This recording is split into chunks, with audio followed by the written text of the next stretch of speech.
pensar sobre Dios. Yo no puedo pensar sobre Dios a base de la circunstancia que estoy viviendo y como consecuencia de esa circunstancia asumir una postura de hostilidad, sino todo lo contrario. Cuando yo voy a pensar sobre Dios en medio de una crisis, yo tengo que pensar sobre Dios a base de un Padre bueno, de un Padre tierno, de un Padre dulce, de un Padre misericordioso, de un Padre bondadoso, que si bien es cierto, Él no me ha mandado esta prueba, no es menos cierto que si la ha permitido algún propósito en mi vida, esta prueba puede tener. Yo creo que cuando pensamos en esa dimensión, cuando pensamos en esa medida, podemos entender entonces que la prueba puede tener el propósito en nuestra vida de desarrollar un crecimiento moral y un crecimiento espiritual mucho más fuerte, mucho más sano, mucho más saludable, a fin de cuentas que podamos entender que yo no me gozo por estar en prueba. Oiga bien, o sea, si algún día usted escucha que yo estoy feliz y contento por estar en una prueba, recomiende que me metan a un hospital psiquiátrico.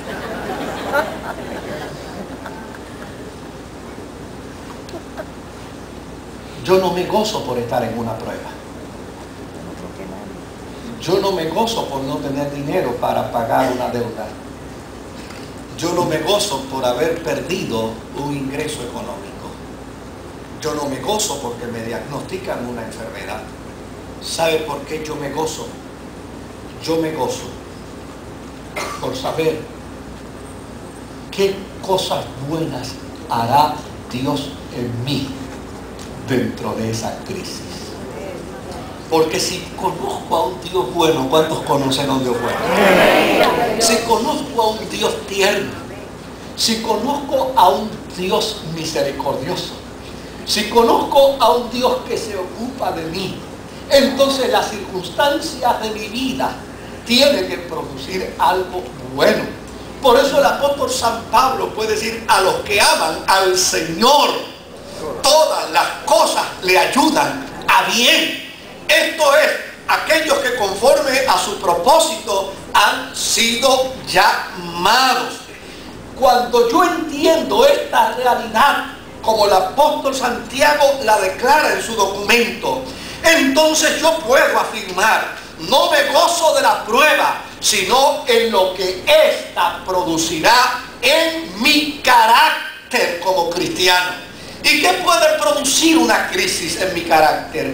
¿Qué puede producir una prueba en mi carácter? Pues una crisis puede producir en mi carácter una fe inquebrantable en Dios.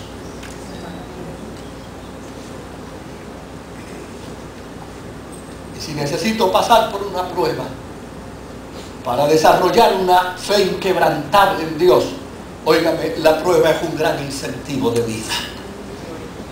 Si tengo que pasar por una prueba para que mi fe sea una fe firme, para que mi fe sea una fe arraigada, entonces yo puedo entender que la prueba tiene un propósito. Santiago dice que la prueba también puede producir en mí una disciplina de paciencia.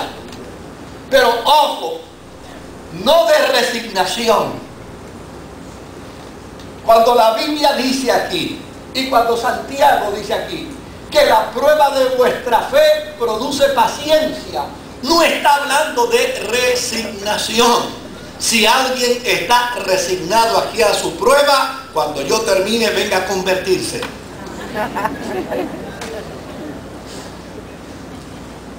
No es resignación, sino más bien es la paciencia que entiende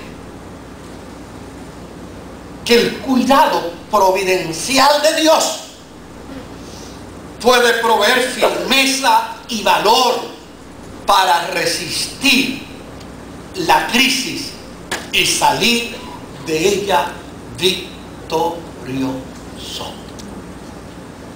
La fe, la prueba de vuestra fe, produce paciencia. Es decir, provee en ti y en tu carácter firmeza y valor. Mire, la gente que más crece en dimensiones espirituales no es la gente que se pasa disfrutando de la vida. La gente que más crece en dimensiones espirituales es la gente que enfrenta cara a cara la crisis cotidiana de la vida. La gente que más crece, la gente que más se solidifica, la gente que puede, óigame, yo sé que yo se lo he contado a ustedes en infinidad de ocasiones, pero diciéndolo me viene a la memoria la vida de aquel pastor que solamente tenía una casa de cartón y de yagua, un piso de tierra y era y sencillamente un techo de cartón y de yagua de unos 12 por 12, y allí habitaba él con su mujer, sus 4 hijos y su cuñada. Y allí estaba, yo lo vi, a mí nadie me lo contó, yo no lo leí en una revista, yo no lo leí en un libro motivacional, yo lo viví, allí estaba, en una esquina de aquella casa de cartón, la estera de cartones que ellos utilizaban para dormir en las noches. Y cuando a nombre de esta iglesia yo le entregué una ofrenda a esa familia, él me dijo: pastor, dígale a la iglesia que muchísimas gracias por la ofrenda, nos alegra mucho, pero el gozo del Señor lo tenemos hace tiempo.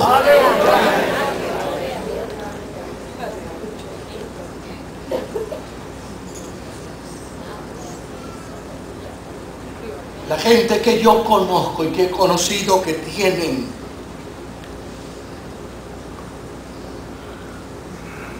firmeza de carácter, valor para resistir y salir victorioso, es la gente que puede decir: yo he pasado esto y mucho más. El que pasa dolor la primera vez no sabe qué hacerse con el dolor. Pero el que ha experimentado el dolor muchas veces sabe manejarlo. El que recibe una mala noticia por primera vez no sabe qué hacer con la mala noticia.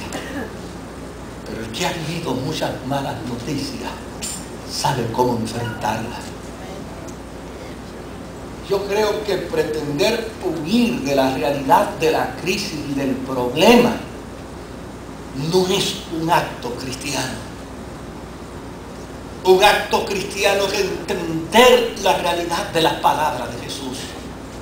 En el mundo vamos a tener aflicción, pero no digo salgan huyendo, no digo salgan corriendo, no digo peleen con Dios, no digo entonces entren en procesos de hostilidad y de ira. No digo tampoco empiecen a pensar cómo salir de la crisis, aunque sea por modos vergonzosos o inmorales.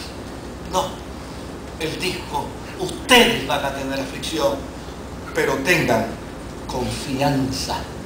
El que va frente a ustedes ha vencido al mundo que produce el dolor. Gloria a Dios. La prueba, dice Santiago, puede producir una disciplina de perfección. Y aquí disciplina de perfección no es otra cosa que madurez emocional.